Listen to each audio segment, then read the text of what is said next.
Firewood mission, but since we have to go down the creek and I have no idea about the ice conditions, we're gonna send Mrs. Asta in the Sherp first. We got the 6-foot box of the Defender to bring wood back, but its floating capability is in question, so we're gonna send the Sherp, and she can go out in front, and if there's any issues, I can spot them before I follow her with the Defender. Now it might break through here, that means nothing, that's a beaver dam. So, and right here is the low level crossing, so it's only a foot deep here anyways.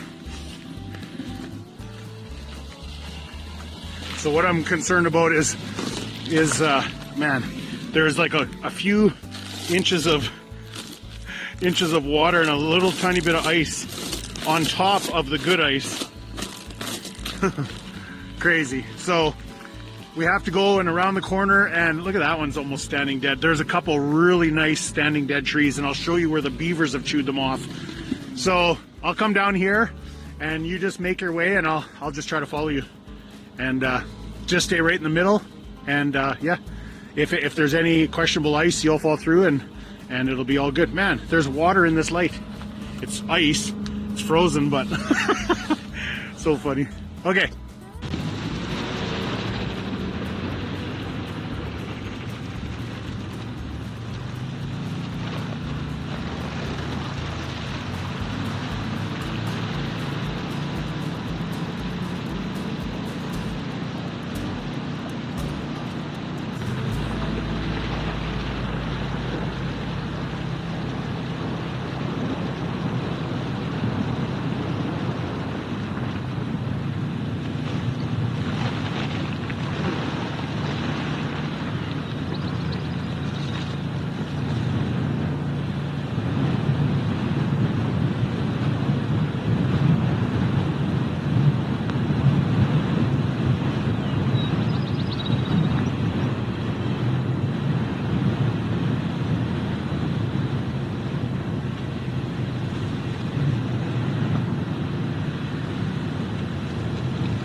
Okay, we bought the big dogs. Yeah, we got the big one. Okay, do you guys see?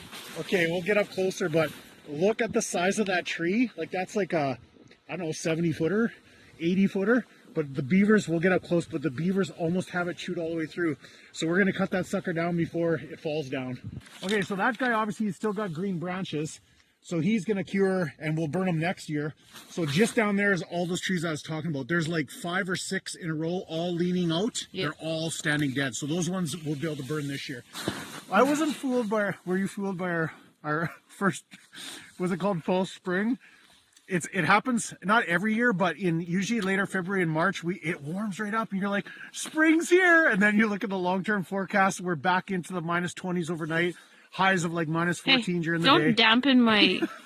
I'm sorry, but it's just the truth, man. It's like you get a little bit of reprieve and then all of a sudden, pow. So okay, but April will be nice. Yeah. But for the next 6 weeks, we're almost completely out of wood, which we usually never are. So we need wood for the next 6 weeks. So that's what we're doing today. All right.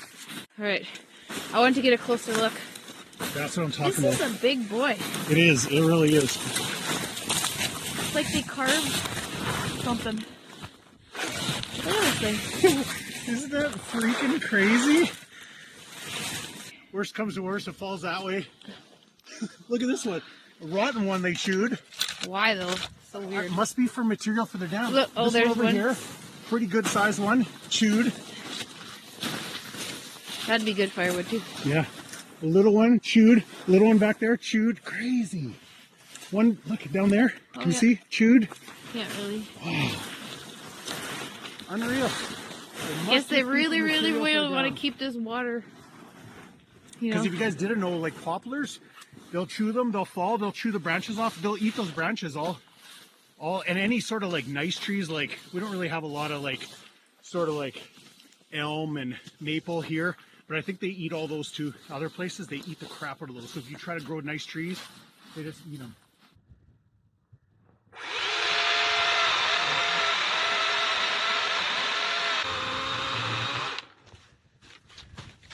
Yeah, it's looking good. It's almost going already.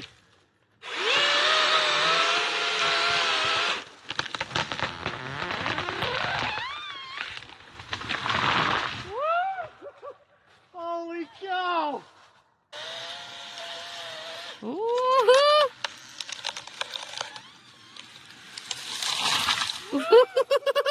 Success! Success! Holy smokes! That's what they used to make bridges out of. Across to the other side. Wow! That's the bridge. Holy, do we have a pile of work ahead of us? He's like, whoo, okay, what? Look at you guys. Woohoo! Here's me for scale. Oh my goodness. Wow. There is a lot of wood in this tree. Some of those branches are under extreme pressure. I don't know about these ones, but those ones close to the shore there were freaking...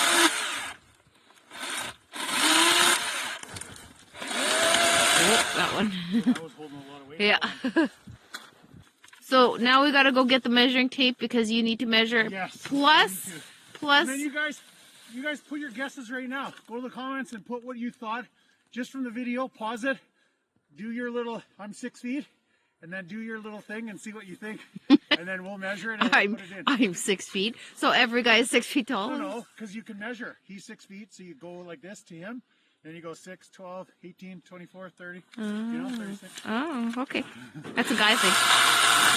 All right, he just couldn't help himself. Okay. You still have time to get your guesses in. Look at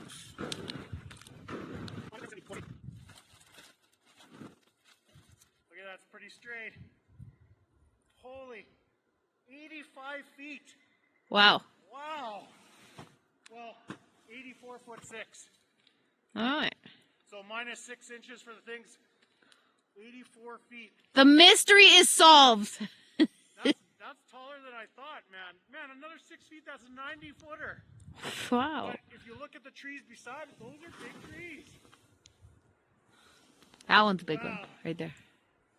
Okay, so officially we're going to say 84. So if you have 84 in the comments, you get a special heart and a good job. But don't cheat and go after it. Don't go down there now and put 84. Okay. So... Hey, when you go buy a second or third chainsaw and your wife says, you don't need that. So what's really cool about, we've worked with Blue Eddy for quite a while. This is our old AC 180. It's a really great size. It's not super heavy. It's great to take along. But it's like unlimited cutting. This is an unlimited fuel source. It probably charges this thing like 5 or 6 times. And you get a lot of cuts out of this 15 amp hour. Although this big monster, it does rip through the battery pretty quick. So I'm just going to use my smaller one for limbing. So when you go buy a second chainsaw and your wife's like, you don't need a chainsaw. Be like, this is my limbing saw. This is my felling saw.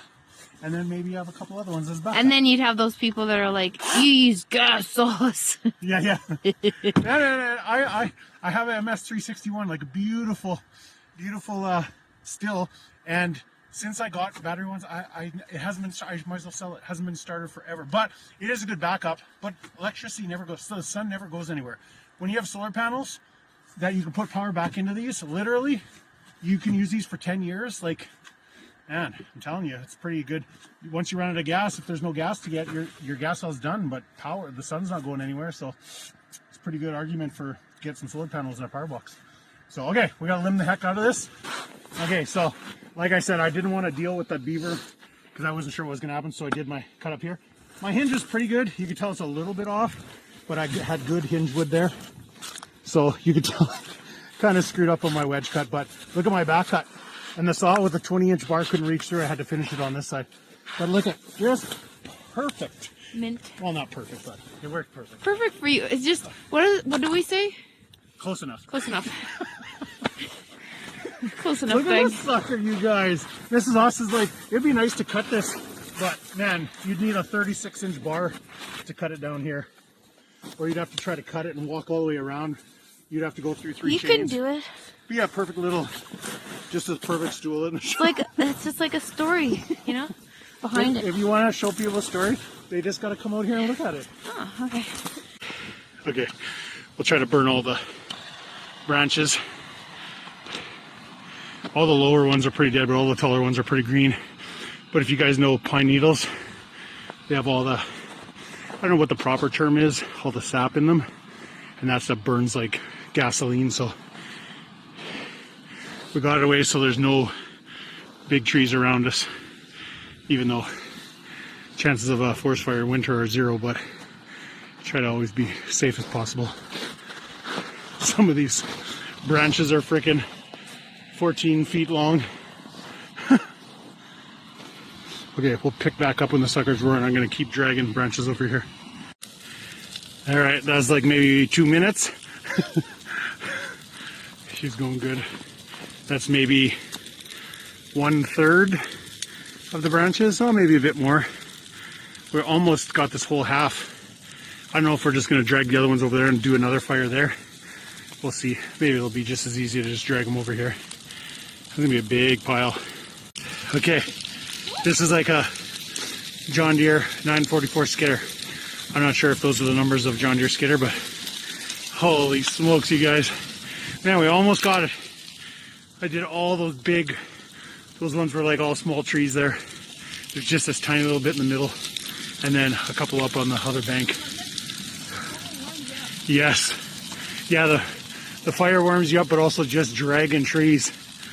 Man, me and Mrs. Austin work, man. Heck yeah. I'm gonna cut all these ends off and then flip them up over.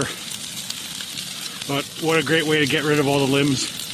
In like an hour, this will just be a pile of ash instead of the entire, well, once it thawed, it would have just flowed downstream anyways. The beavers probably would have loved it. They're like, oh, look at all this free dam material. But F you beavers, you gotta finish the job next time. Holy, see how much that's burnt down? It's been maybe 50 minutes total. Okay, here we go.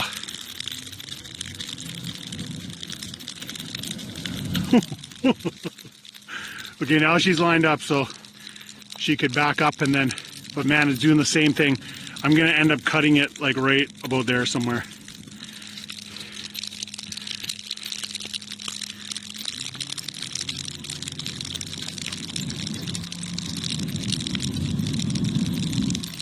There could be a stump under the snow right there, because it sure seems like it's not wanting to skid. Okay, I cut off that last 10 feet.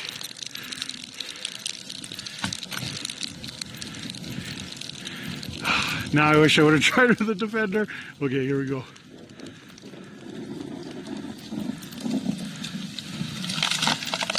So perfect. Look at the size of that log. Didn't get any plywood.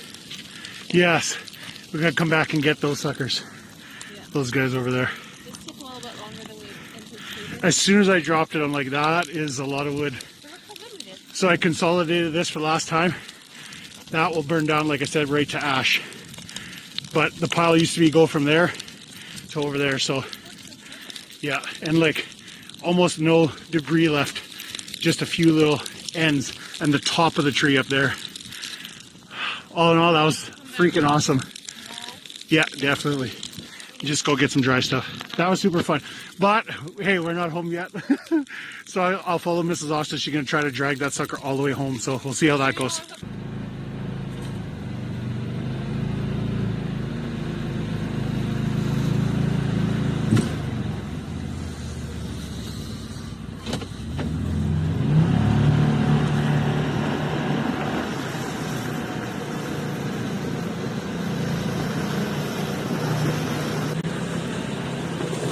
There's the one beaver down. Oh, dang. As soon as the snow went away, that's where our traction went. So we'll just cut it.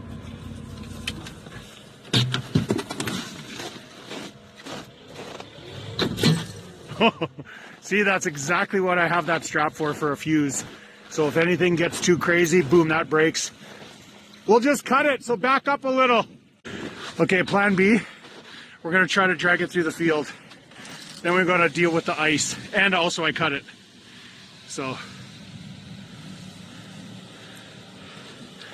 Awesome.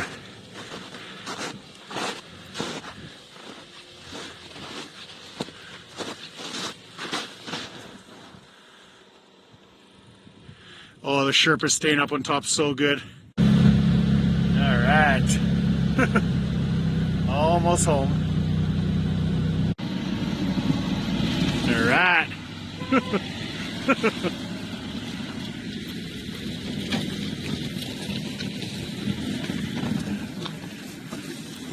We might buck the other one up because if you guys know, dragging it down a gravel road obviously is going to put a bunch of rocks in the bark, so might be a little tough on the chains.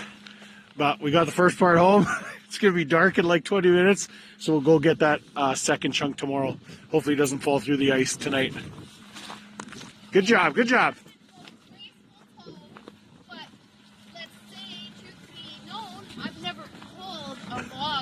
I don't know if I videoed you guys.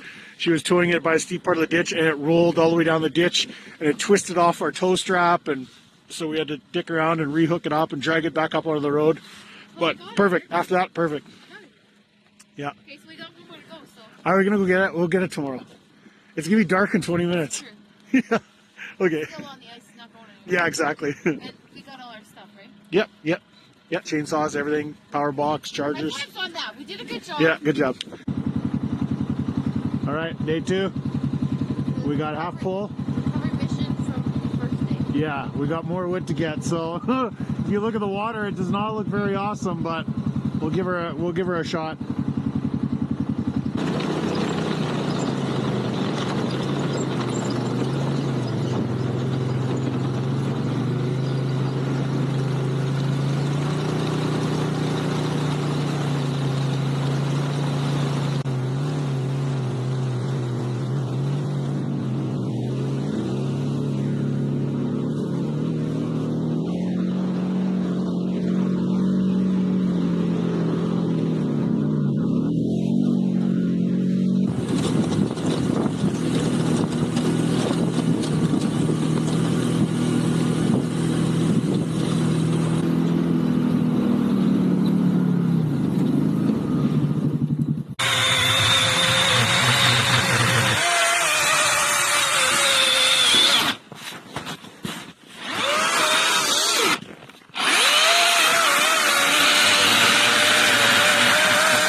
Lifting that piece. I don't know. Hopefully we could just roll it. Look at it. I know, they're big and they're heavy. Should be it. Oh yeah. Those are big suckers. Okay, we'll try to, here's my plan anyways, to just roll it in except for. Oh, roll it into the into the sleds, yeah, not so bad. Oh yeah. But like lifting that up and putting in the Defender, forget. Even both of us, because it's so awkward to get a handle. I don't know if we'd be able to. Are you gonna? Really heavy. Are you gonna try and lay it or sit it so it's on the flat? So. Okay. I don't know. Just so that I'm thinking so that they won't roll out is all, but. Yeah, that might be better. Yeah. Look at those. Look at those benches. I know. Hey, look, this is like Jesus. Oh, one done. Man, I hope I get 3 of these in there. It'll fit. Perfect. You think so? Be tight. So the rest are going in the Defender? Yeah, well, a few for sure. We might have to make another trip. It's a lot of wood. Deceiving me. I wasn't kidding when I said we had a lot of work ahead of us. Okay, ready? Yeah. Boom! Oh, look at this. That Perfect. was built like it. All the little chairs. Okay, I'll cut. I know 6 more. Okay. And then we got to try to lift this up there. I didn't catch him He-manning up the freaking log up there, so That's the hardest one. that was a big one. It's a thick one, plus I think it's a couple inches. These ones look easy. Easier. Still not really easy, but Super dense. Oh, look at him. He's like, how's that back? you could have just rolled it over. He's trying to get good shot of you. Pull the defender closer. Okay.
Okay, I'll throw these out and then we'll see the defender. Okay, yeah, what's the difference? Look how size these look. I mean, the thing is, you do have to think about having to lift it up that high. Yeah, true. So, it's that high compared to that high. Sort of little winch and ramp system. Yes. You bang a thing in, hooks it, and it just drags it up a ramp. Maybe if we had more things that we were burning wood for, maybe. But, and also, if you're actually going for firewood, you wouldn't be taking down a tree like this. Yeah, a wet tree. Right. Yeah, we just took it down because it's going to blow down anyways. And it's really good wood, and for the look of like how big of a tree he could cut down, is that a man thing? Yeah. It was a very nice sized tree. Hey, in the comments, you let me know. It was a nice sized tree. 85 footer. 84? I can't remember now. It was 84 or 85, yeah. 84'6", I think.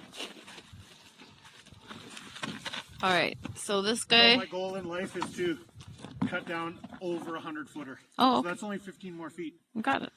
Do you think we'll find that in Saskatchewan? We'll go cut down your favorite tree. No. You guys, can you see the top of it there? That's Saskatchewan's largest tree. If you guys don't know, it's the biggest tree in Saskatchewan. It is. Guys, it's like 12 feet around at the bottom. It's It is. insane. It is pretty big, but I think I've shown it in another video, but he's got to think about this if you tree. ever come, Toss Cruisers, if you come compete in our team style race in the spring, Over there.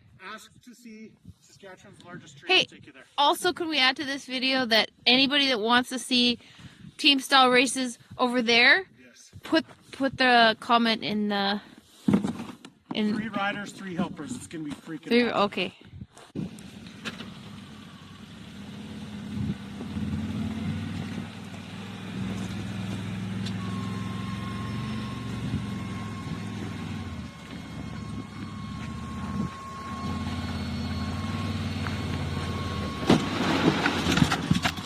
Boom. Just like that. That's it? That's it. She's done. Mint.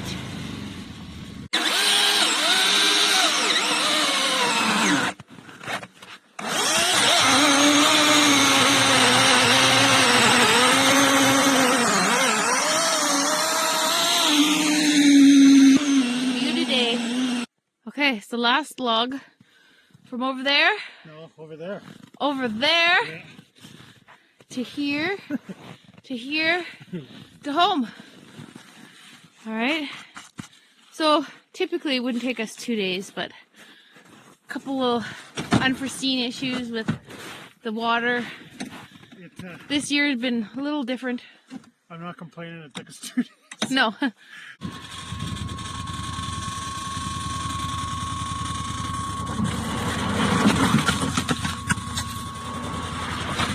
Okay.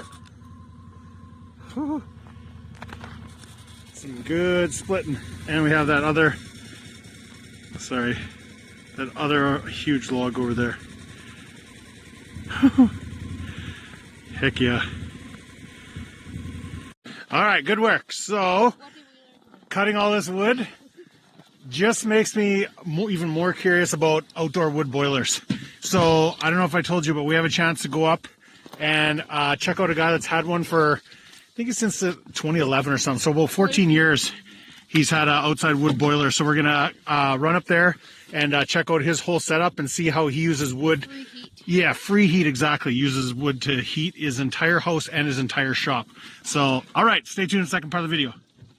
All right. Okay, hello, Peter, Dave. Nice to meet you. Yeah. Future awesome people like that. We like to be creative just like you. Yes. I try my best, but I'm not a perfect. He just gave us a quick rundown of all the stuff he's built. He built a lot of stuff at Elkridge, and if you guys know the area, very, very cool up there, and all logs, just beautiful, beautiful stuff up there. So today we're here to talk about the wood boiler, and Brian's here, and actually Brian sells these wood boilers at Heat Smart Plus in PA, so very cool that these guys are here to give us all this information. Yeah. So all I'm really curious about is, what do you figure you save? Say like we had almost a month of minus 40, like that stuff. When you're running natural gas, okay, natural gas is one thing, it's not too bad. But when you're running propane or electric heat, that's really when you start plowing through your utility bills. So what do you figure you pay for an outdoor wood boiler per month in the winter, approximately? Yeah. Or how much you save? I'm sorry, I totally, totally. It's like probably to heat my house. Which is how many square feet?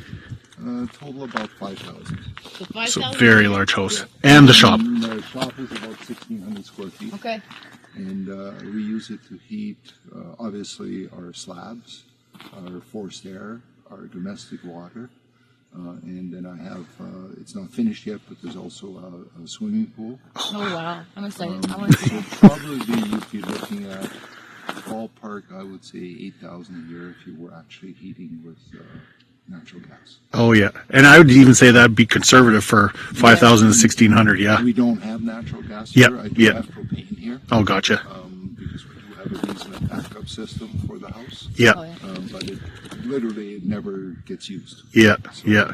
It's I've been running this now since 2012 here, 2011. It's probably, this is a 2013 model, so 2013 we'd have to say. 2013. So basically, your heating bills are just your sweat labor. Yes. Yeah. Basically, logs and a little circulating pump, I'm sure.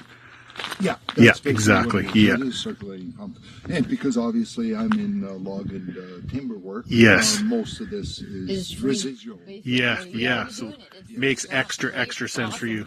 So guys, if you don't know, so the boiler heats the wood, and then coolant lines go underground, buried, insulated.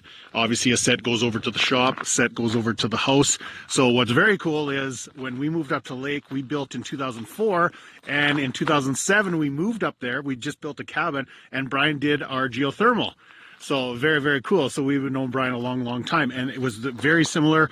We had our boreholes that brought the thing up, but same thing. We had insulated lines that went over to the shop. The unit was mounted in the house, and yeah, it worked quite well. We used a lot of wood, especially in the winter. We used a lot of wood to supplement wood heat. There's nothing better than wood heat, in my opinion, for drying you out, keeping you warm. But yeah, very cool. It'll heat you no matter what the weather, no matter how cold it is. Yeah. Throw the log in the fire. Usually they say heats you twice, right? Once when you're processing it, and once when you're burning it. That's what they say. Which Yeah. we just did, and we had a great time. We went out and we Oh, it's always a good time going to get wood. Yeah, down for the sure. wood on the Garden River. And for Peter, it's all just here, so it's even less work. Fine, this is what I do. Yeah, exactly. Yeah, perfect.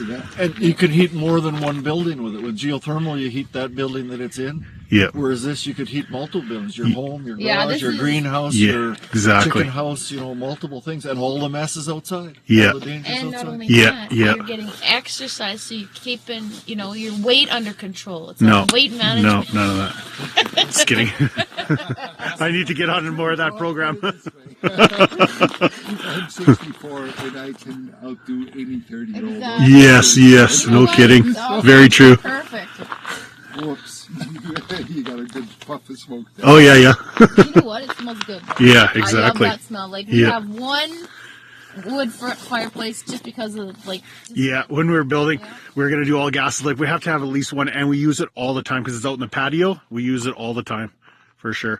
Okay, so as far as lengths, these are approximately 36 inch or... Yeah, the smaller wood I usually do in that.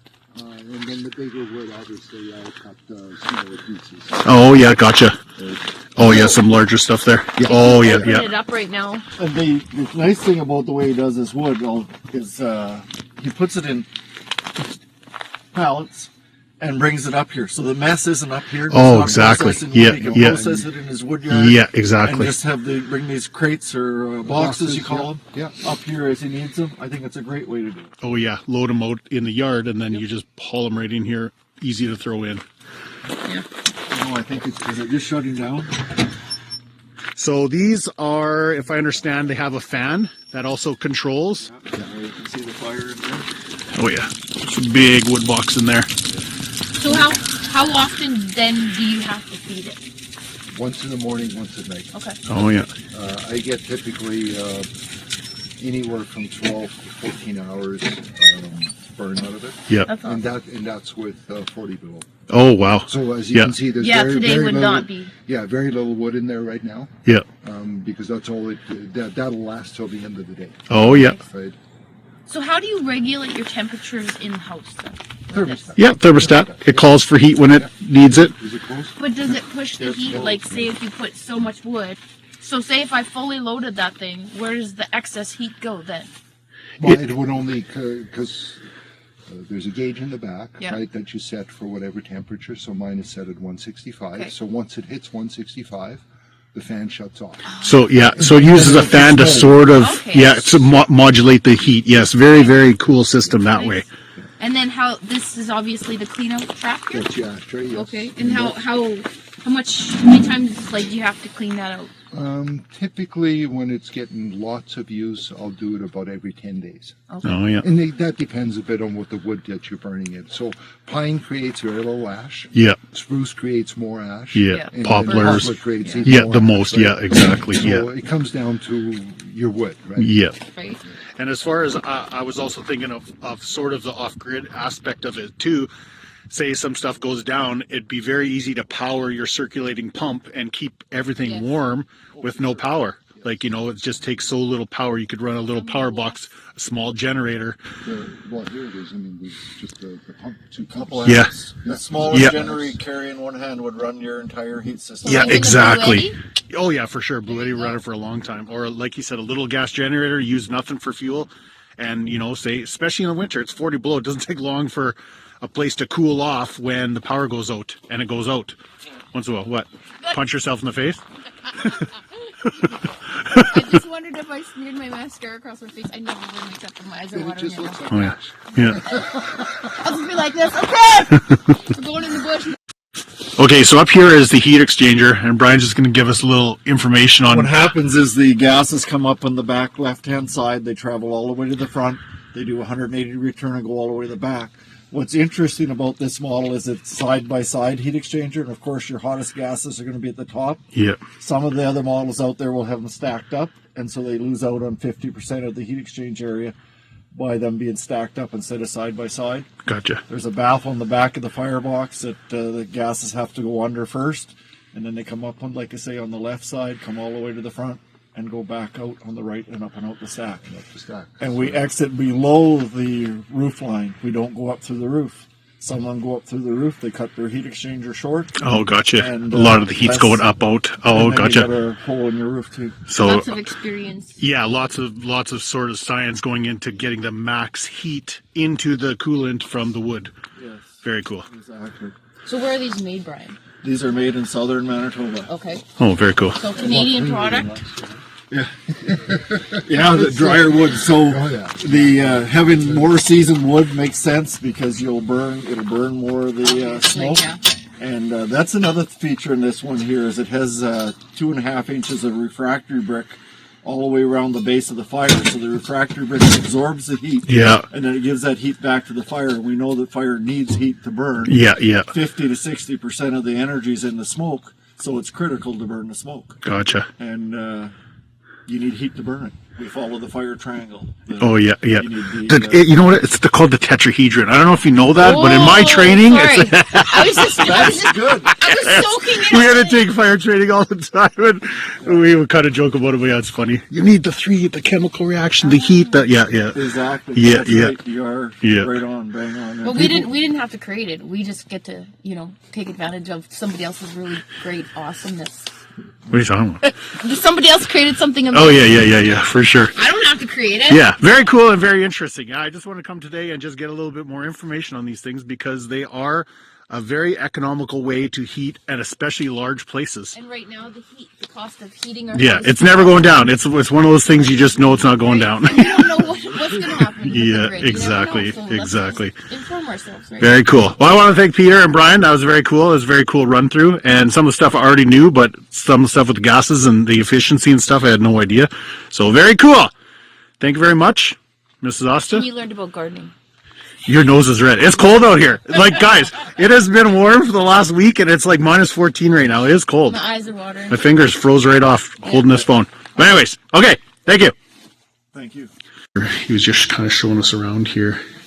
Of course, everything's just beautiful. This guy's like a master carpenter here. Did all these timbers himself. So it's a timber frame building, but it's also stucco on the outside. It's a very unique look. And then look at this pool, you guys. So he's just in the process of finishing. This is kind of the last room to finish here. But he's got like a endless pool. Look at how deep that thing is. It's got to be like 8 or 9 feet deep. And then those 2 big jets create a current, so you have an endless current to swim against. Basically the best workout ever. So, and just like he said, he's just picking away, doing everything himself, all the tile, all the casings. So, almost there. Very, very cool.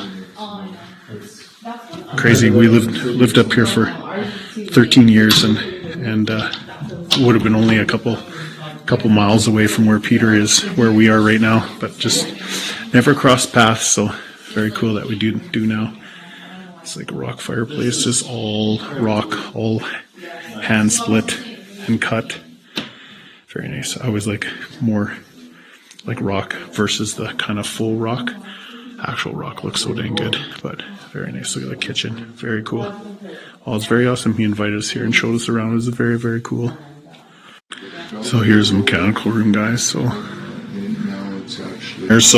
from the outside wood boiler, here's where the lines come in, and then everything. So here's so as far as boiler, that's mostly just a circulating, or so it uses heat from the wood. But what does that box do?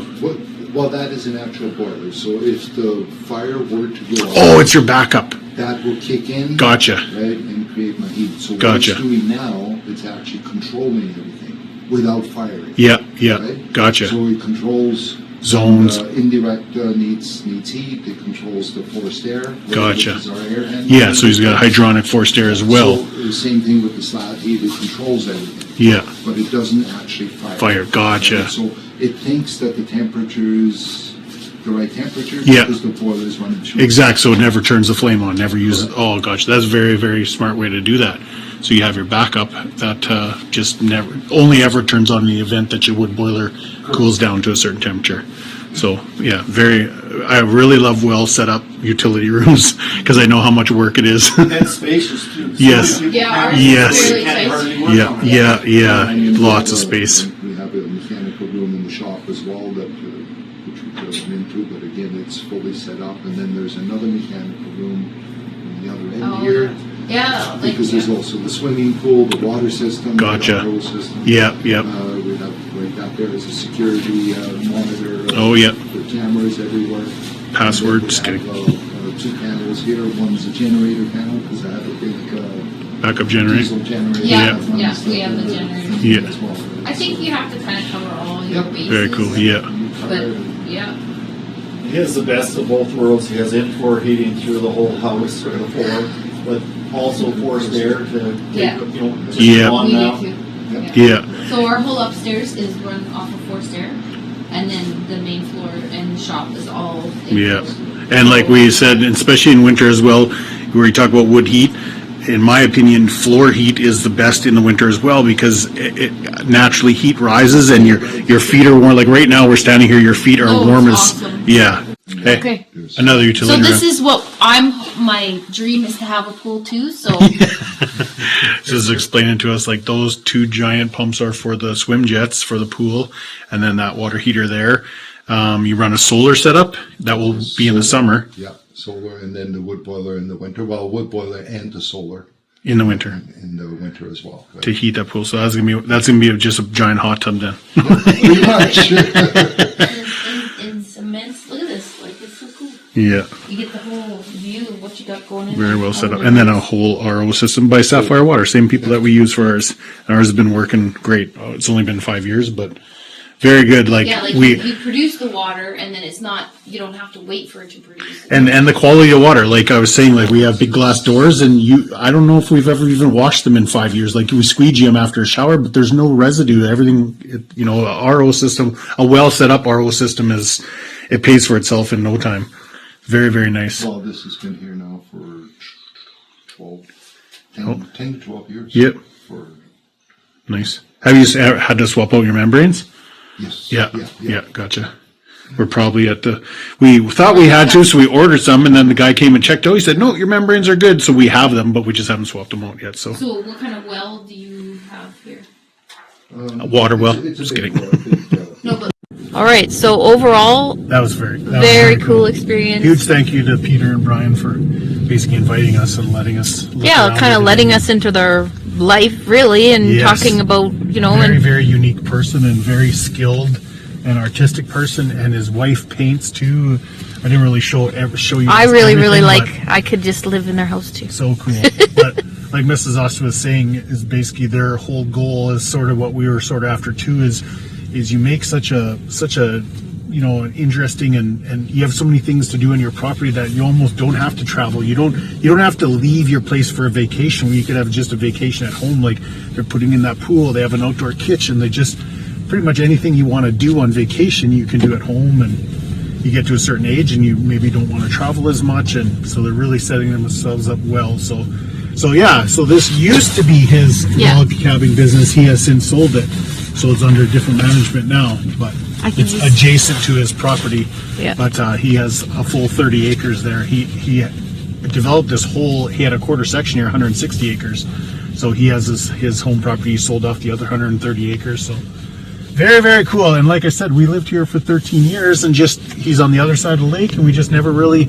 I'm sure if you could had a photographic memory, you could Rolodex everything. You would probably cross paths. Oh, at some honestly, time. like we talked, and Peterson owns Elkridge, and just things that we've all like linked up. A friend of like, ours, he did so much work up at Elkridge. log and- homes and stuff like that. And our old neighbors at the lake, he built their place and created furniture. But all in all, it was an amazing experience. I super, super loved being able to be part of it and get to just meet them and see what it's all about. But what is it all about? It's about being self-sufficient, I guess. Yeah. Where you're looking at what makes sense, and It's nice to see someone else's thoughts on backup systems and if the power grid goes down, if this goes down, like what are someone else's ideas, and especially someone like Peter, who's very well traveled and very skilled person, is like his water treatment and everything. He's got everything sort of figured out and mapped out. Sort of, we're part ways there ourselves too. With you're trying to having a garden, Yes, being a yes. little self-sufficient, and Yes, also being exactly. aware that if something went wrong, because we don't know. I mean, when your phone dies and you go to replace it, you hope nothing happens, but man, it just makes sense to plan a little bit, even a little bit. So, all in all, that was a really awesome Very cool. video, and love it. What else you got to say? Love you guys.